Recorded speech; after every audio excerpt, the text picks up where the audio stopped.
그래서 오늘 정치권에서 어떤 이슈들이 있었는지 박수현, 신성범 전 의원 두 분과 함께 집중 분석해 보도록 하겠습니다. 두 분 안녕하십니까? 안녕하십니까? 네, 안녕하십니까? 자, 지금 국회 원구성 협상 결렬의 책임을 놓고 여야가 내탓 공방을 이어가고 있습니다. 그런데 협상 결렬의 배후를 지금 지목하면서 맞불을 놓고 있는데요. 관련해서 각 당의 목소리를 듣고 대담 이어가도록 하겠습니다.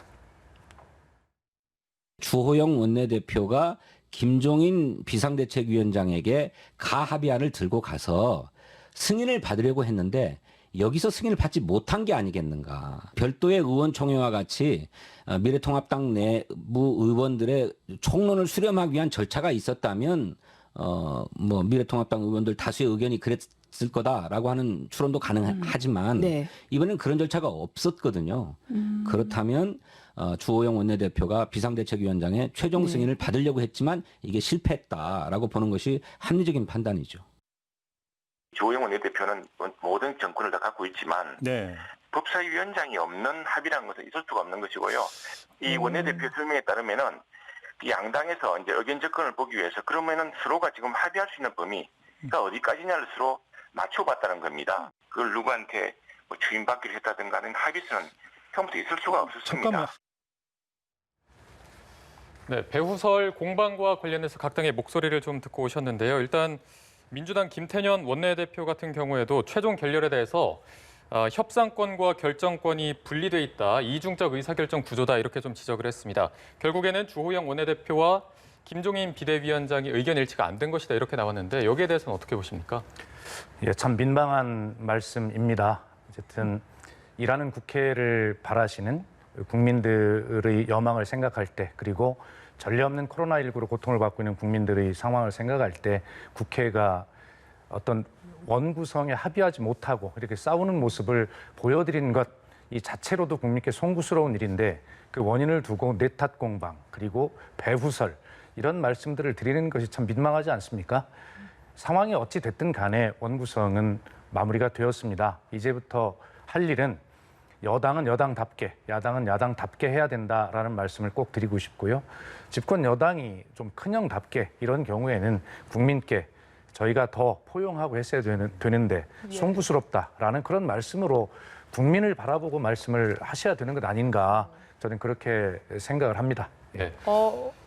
의외로 통합당 탓을 안 하고 지금 민주당을 오히려 좀 비판을 하신 것 같은데. 아니, 박수현 의원님 같은 분만 있으면은 여야 간에 얼마나 타협이 잘 되겠습니까? 근데 이번에는 아시는 대로 이 법사위가 핵심이었는데 계속 말씀드리지만 이게 오랫동안 이제 뭐라 그럴까, 여야 간의 정치적 절충과 타협, 대화 끝에 나오는 게 법사위는 야당이 가져간다는 건데 요걸 이제 여당에서 이번에는 의석을 많이 차지했기 때문에 이번만큼은 법사위를 가져갈 때 출발했다는 점을 분명히 하고, 그게 된 건데 말씀드린 대로 이미 끝났으니까 어떻겠습니까? 그럼에도 불구하고 제가 한 말씀만 더 드리면, 김종인 위원장은 아시는 대로 지금 비대위원장인데 제가 알고 있기로는 추인하고 이럴 위치가 아닙니다. 그러니까 다만 처음부터 김종인 위원장은 법사위 없을 바에야 18개 위원장 전부를 민주당이 주는 게 맞다라는 말씀을 해왔었던 터고, 그러니까 그게 허들이나 이런 목표는 아니었을 겁니다. 그리고 미래통합당의 3선 의원들이 전부 나서갖고 이번에는 법사위가 우리가 못 가져게 되면 나는 상임위원장 안 맡겠다라고 이미 선언을 해놓은 마당에 이것은 그런 문제는 아니었다. 법사위만 문제였는데 마지막에 아시는 대로 2년 전반기 후반기를 나눠서 하자는 주호영 원내대표의 제안에 대해서 민주당에서는 그러면은 법사위를 우리가 가져온다는 의미가 없어진다는 명분으로 거부하면서 모든 게 시작됐다. 그게 사실이다라고 말씀드립니다. 네. 그 부분에 대해서 이제 좀 설명을 좀 간단하게 드려보면, 민주당은 민주당대로 인내할 만큼 인내했다라는 입장을 가지고 있지 않습니까? 큰 형의 역할에 대해서는 다 해내지 못하는 것은 송구스럽지만, 그러나 과정에서 민주당이 또 하고 싶은 말이 없는 것은 아닙니다. 우선 지금 우리 신성범 의원님 말씀하셨지만 2+2로 2년씩 나누자라고 하는 그런 안에 대해서도 사실은 전반기 국회의장 임기 2년, 또 원내대표 임기 1년인데 이런 제한적인 임기를 가진 분들이 후반기까지 뭐를 나누어서 결정하는 것은 사실은 월권이죠. 예. 그렇기 때문에 박병석 국회의장께서 그런 문제가 있기 때문에 그렇다면 대통령 선거에서 그 이긴 정당이 다음 법사위원장을 하자라는 중재안을 이제 내놓게 되었고요. 어쨌든 그 민주당은 그런 과정에서 마지막에 민주당으로서는 도저히 받을 수 없는 또 민주당 지지자들에게는 욕을 먹을 수밖에 없는 예를 들어서 윤미향 어떤 국정조사라든가 그다음에 한명숙 총리 법사위 청문회 이런 것들을 다 수용을 했단 말입니다. 예, 그리고 그런 것들이 가합의안이 되어서 사실은 합의안을 서로 다 작성하는 단계까지 갔는데 마지막 날 이제 미래통합당에서 어렵겠다라는 입장을 이제 전해온 것 아니겠습니까? 그게 결론이 됐는데 미래통합당 내부에서 어떤 과정이 있어서 그렇게 됐는지는 모르겠어요.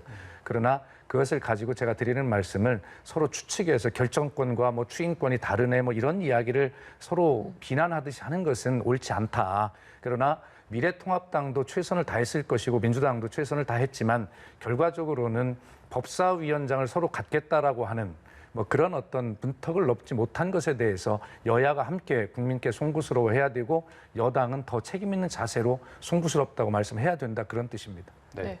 그 원구성 협상이 끝난 상황에서는 더 이상의 소모적인 논쟁은 좀 불필요하다라는 말씀이셨고요. 네. 그 선출된 상임위원장 얘기 좀 해보고 싶은데요. 보통은 3선 이상의 나이 순이라는 관례를 따르는데 이번에 좀 많이 깨진 것 같습니다. 네. 이게 민주당이 여야 합의가 안 되면서 한 번에 17개를 맞다 보니 생긴 일이다라는 이야기도 있고 한편에서는 통합당이 이게 자리가 돌아오면은 물러나기 쉽게 하려고 하는 것이다라는 일각의 분석도 있거든요.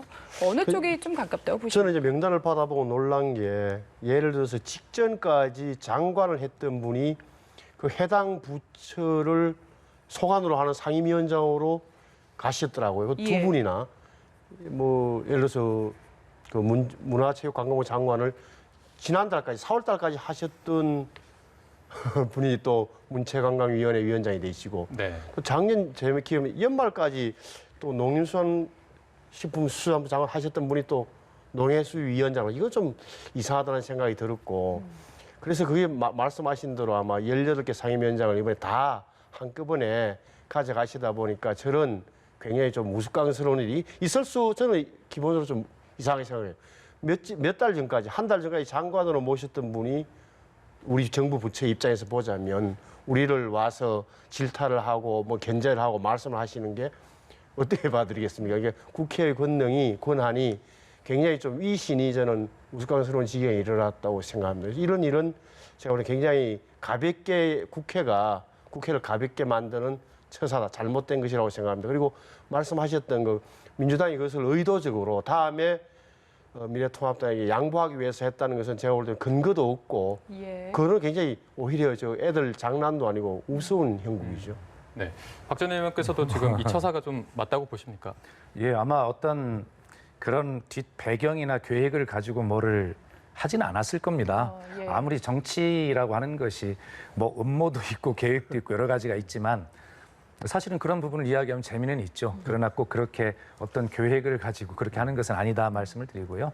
뭐 선수와 나이라고 하는 것 관례는 중요하지만 관례라는 것은 더 나은 관례를 만들면서 생산적으로 변하면 오히려 그 변화는 좋은 것 아니겠습니까? 예를 들어서 바로 직전까지 행정부에서 어떤 수장을 하던 분이 와서 국회에 와서 위원장을 맡는다라고 하는 것은 지금 신상범 의원님의 비판을 수용할 수는 있지만 그런 측면 충분히 있거든요. 그러나 그것을 다른 측면에서 생각해 보면 오히려 위원장으로서 위원회를 정부 입장도 알고 국회 입장도 아는 위원장이 그 위원회를 또 더 원활하게 잘 운영할 수도 있다라고 하는 그런 장점이 될 수도 있거든요. 네, 보통 직전에 장관을 하면 전반기 상임위원장을 안 맡는 거는 민주당 내에도 암묵적으로 합의가 있었던 걸로 알고 있는데요. 그러니까 그런 부분들에 대해서 어떤 뭐 다른 이유 때문에 그렇게 됐다는 것보다는 예. 사실 뭐 이 상임위원장 그 제대로 그 할 때 못하면 이게 5선이 돼도 상임위원장을 못하는 경우가 또 많이 생겨요, 사실은. 예. 그래서 이런 부분들은 아마 국회의 그런 관례와 또 필요성 이런 것들이 종합적으로 잘 어떤 고려된 뭐 그런 것이다 그렇게 이해를 해주셨으면 좋겠습니다. 네, 예, 어떤 알겠습니다. 제가 요담에서 박 의원님 아주 합리적으로 설명을 해주셨는데 아시는 대로 의석 숫자가 이제 11대 평균 11대 7 나오잖아요. 그러면 이제 궁금한 게 한 개 상임위원회에서 그러면 의석 비율은 어떻게 될까 보면은 어떤 데는 12대 7, 어떤 데는 13대 8, 어떤 데는 14대 9 이런 식으로 이제 돼 있단 말이에요. 그러니까 어떻게 보면은 이 정도 의석 차이가 있다면 사실은 상임위 단계에서는 거의 야당이 힘을 못 쓴다고 봐야 돼요. 근데 제가 하고 싶은 말은 이런 겁니다. 계속 그것이 올라가서 법사위 과정에서도 별 문제 없이 지난 20대 후반에 그런 게 있었다 치더라도 충분히 여당의 입장에서는 관철시킬 수 있는 많은 경로가 있었음에도 불구하고 법사위를 굉장히 좀 이번에는 만큼은 좀 여당이 과반 이상을 의석을 많이 갖고 있는 여당이 욕심을 과하게 냈다는 부분에 대해서 자꾸 말씀을 드리는 거고 예. 분명하게 저도 인정할 수 있는 것은 협상 과정에서 예를 들어서 박 의원님 말씀하신 대로 윤미향 의원 국정조사 부분이라든지 그다음에 한명숙 전 총리의 수사 과정에 대한 법사위 차원의 청문회는 여당이 양보한 거 맞아요. 부분이 맞다고요. 그럼에도 불구하고 한마디만 더 보죠. 근데 윤미향 의원 건에 대해서는 거기는 검찰 수사 진행 중이기 때문에 어떻게 보면 하나만 하는 국정조사 될 거라는 점 하나. 한명숙 전 총리에 대한 부분은 여당이 분명히 양보한 것은 맞는데 이 법사위만큼은 절대 안 된다고 한 데서 모든 문제가 파생됐다는 점을 다시 한번 제가 상기시켜 드립니다. 네. 맞습니다. 그래서 민주당에서는 처음에 네. 그 야당이 어쨌든 그것도 관례 아니겠습니까? 야당이 법사위를 맡아온 이제 그런 몇 번의 전례가 있기 때문에 그걸 존중해서 법사위를 야당이 맡되 다만 20대 국회에서 비롯됐던 법사위의 발목 잡기로 상임위원회를 통과한 법률이 무려 91건이 법사위를 통과하지 못했거든요. 파기된 것이죠. 이러한 피생산성을 좀 없애려면 법사위의 체계 자구심사권이라고 하는 그 제도를 좀 다른 제3의 기관으로 이첩해서 법사위 고유의 기능을 하도록 하자라고 하는 그런 제도 개선 전제하에 야당이 갔으면 좋겠다라고 하는 것을 민주당은 이제 가지고 있었는데 결과적으로는 야당은 워낙 우리가 여당에 비해서 의석수가 작기 때문에 그걸 갖지 못하면 견제할 수가 없다라는 논리로 계속 일관했기 때문에 여당으로서도 20대 국회 말과 같은 그러한 어떤 파행 국회를 만들 수 없다라고 하는 그런 절박한 마음으로 좀 야당에게 그런 섭섭함을 좀 드리는 것도 있다. 뭐 이런 설명을 좀 드리고 싶습니다. 네, 알겠습니다. 자, 저희가 정보위원장 얘기도 잠깐만 좀 해보도록 하겠습니다. 지금 위원장이 선출이 되지 못했죠. 이게 국회법상 국회 부의장과 협상을 해야 되기 때문에 지금 뽑히지 않았고 또 지금 내정됐던 정진석 의원도 의장을 맡지 않겠다 이렇게 SNS를 통해 밝히기도 했습니다. 이게 또 안보랑 관련이 돼 있다 보니까 또 통합당 측에서 가져가야 될 부분이라고 주장을 할 수도 있는데 지금 민주당이 뭐 가져갈 수도 있다 이런 얘기도 나오거든요. 뭐 그거보다는요. 기왕에 상임위원장은 이렇게 됐지만 저는 미래통합당의 의원총회에서 신성범 의원님 저는 이렇게 해주셨으면 좋겠어요. 그래 상임위원장 이렇게 됐지만 국회 부의장 굉장히 중요하지 않습니까? 네. 그렇기 때문에 정진석 의원님에게 부담 갖지 말고 국회 부의장을 맡아서 좀 여러 가지 역할을 좀 제대로 했으면 좋겠다라고 정진석 의원에게 그런 어떤 선택의 길을 좀 열어주셨으면 좋겠다. 그리고 정진석 의원은 국회 부의장을 맡아서 또 미래통합당, 야당을 위해서 할 일이 또 많이 있지 않습니까? 국회 운영도 운영이지만 또 어쨌든 국회 부의장이라는 것이 의원 외교의 어떤 여러 가지 역할을 해야 되는데 그래서 아마 미래통합당 의원총회에서 다른 말보다는 정진석 의원 하여튼 부담 갖지 말고 국회 부의장 맡았으면 좋겠다, 이렇게 길을 열어주셨으면 좋겠다. 그래서 정보위원장도 빨리 합의를 했으면 좋겠다 이런 생각입니다.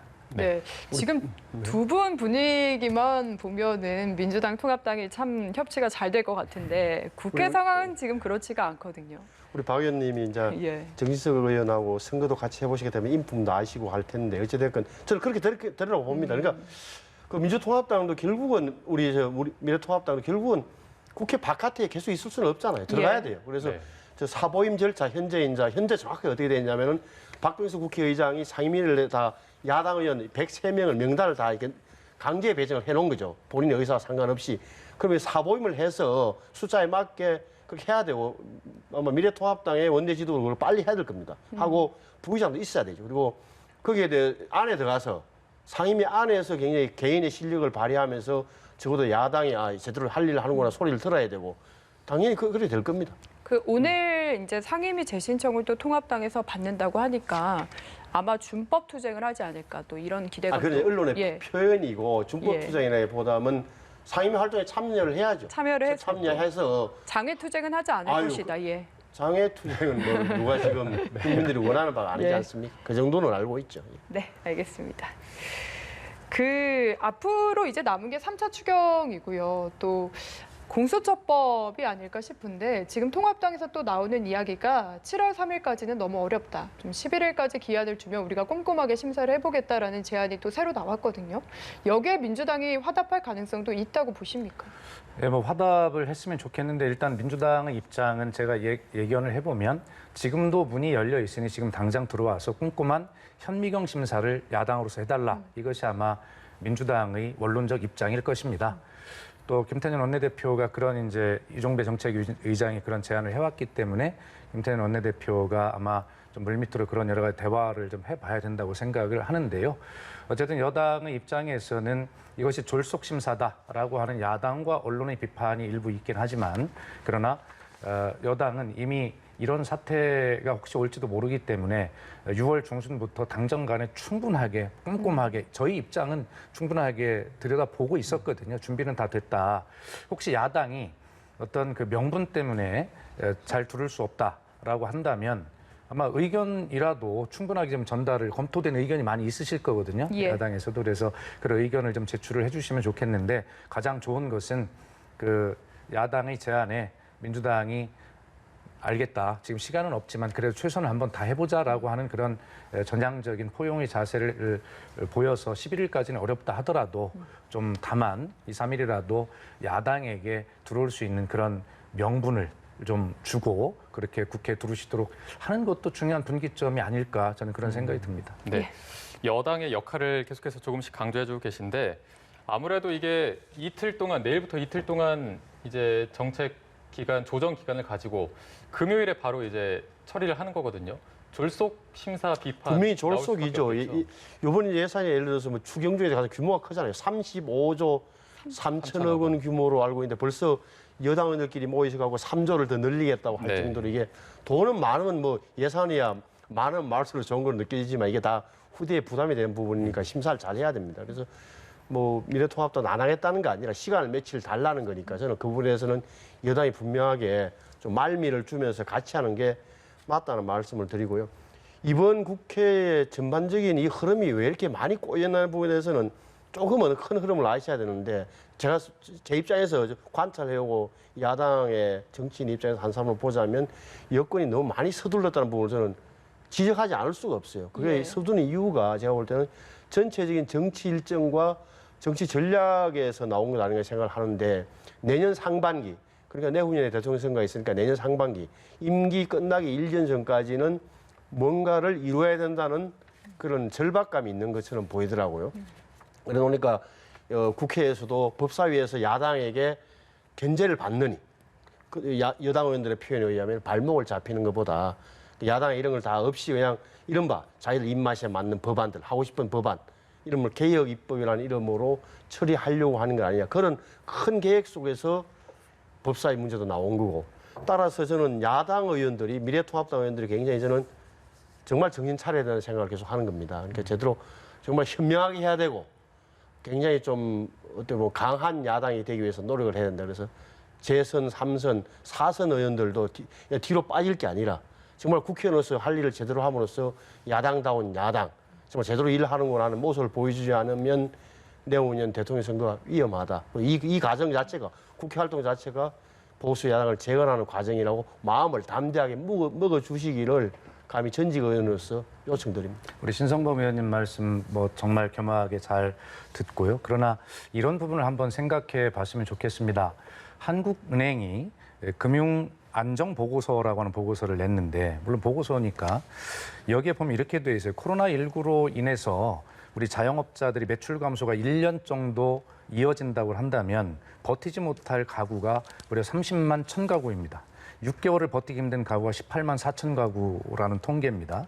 임금 근로자 역시 감내 기간이 1년만 가면 버티기 어려운 게 45만 8천 가구, 6개월 못 버티는 게 28만 9천 가구라는 통계를 내고 있어요.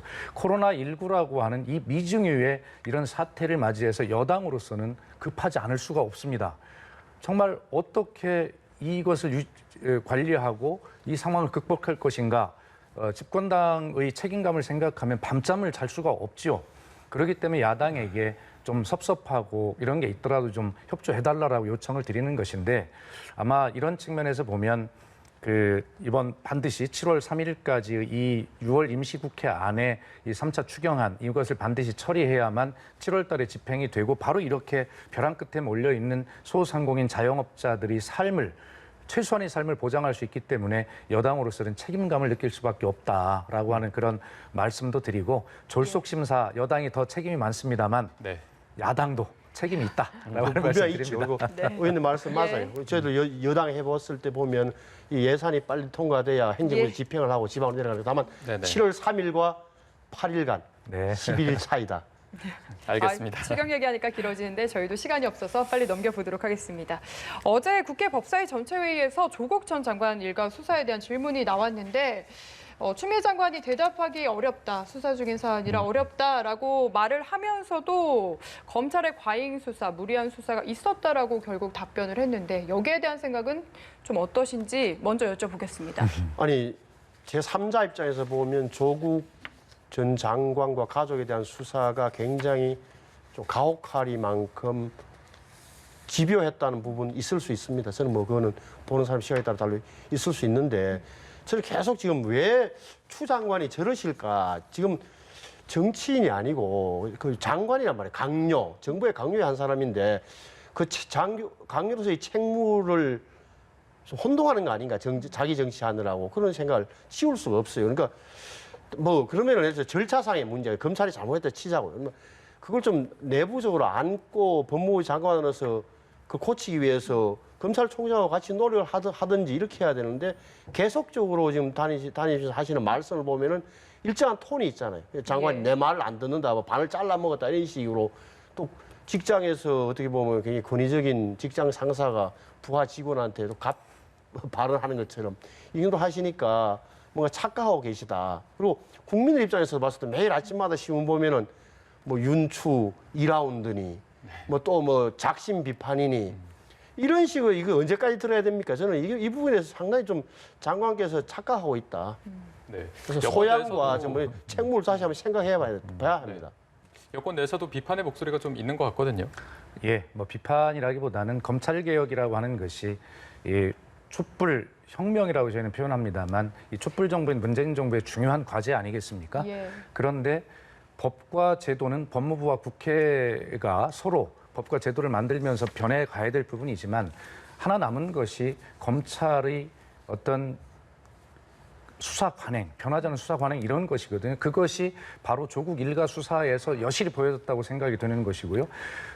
검찰 입장에서 보면 조국 일가는 그렇게 신속하게 탈탈 털듯이 그렇게 수사를 하면서 결과적으로 본인들과 관련이 돼 있던, 예를 들어서 윤석열 총장의 장모가 관련된 사건이나, 그리고 전 미래통합당 전 당 원내대표가 고소고발된 사건이나, 이런 것들에 대해서는 너무 속도가 느리거나 뭐를 안 하고 있어요. 그렇기 때문에 결과적으로는 마지막 검찰 개혁의 핵심인 검찰의 수사 관행이 검찰 스스로 변화라고 대통령께서도 요청을 하셨지만 아직도 안 변하고 있다라고 하는 것을 볼 때, 법무부 장관으로서는 검찰 개혁을 완성해야 되는 그런 측면에서 보면 검찰의 이런 변화의 속도에 너무 답답함을 느끼고 있는 것 같습니다. 다만 우리 신성범 의원님 말씀대로 그런 어떤 것들은 뭐 장관이 정말 어떤 조용한 어떤 조치, 또 내지는 협의, 합의 이런 과정들을 통해서 국민이 불안하지 않도록 이렇게 하시는 것이 맞다고 보는데, 결과적으로는 너무 발언이 자꾸 연일 언론에 보도되는 것은 뭐 바람직하지 않다는 생각은 뭐 저도 좀 하고 있는 건 있습니다만, 어제 지금 질문하신 이 발언은 추미애 장관이 작심하고 한 발언이 아니라 국회에서 신동근 의원의 질문에 조심하면서 답변한 일부 내용인데, 요즘에 워낙 추미애 장관의 발언이 1년 선상에 있다 보니까 이마저도 이렇게 부각이 된 측면이 있다, 이런 말씀을 드립니다. 네, 알겠습니다. 저희가 오늘 말씀은 여기까지 들어보도록 하겠습니다. 지금까지 박수현 전 의원, 신성범 전 의원 두 분과 함께했습니다. 고맙습니다. 잘 들었습니다.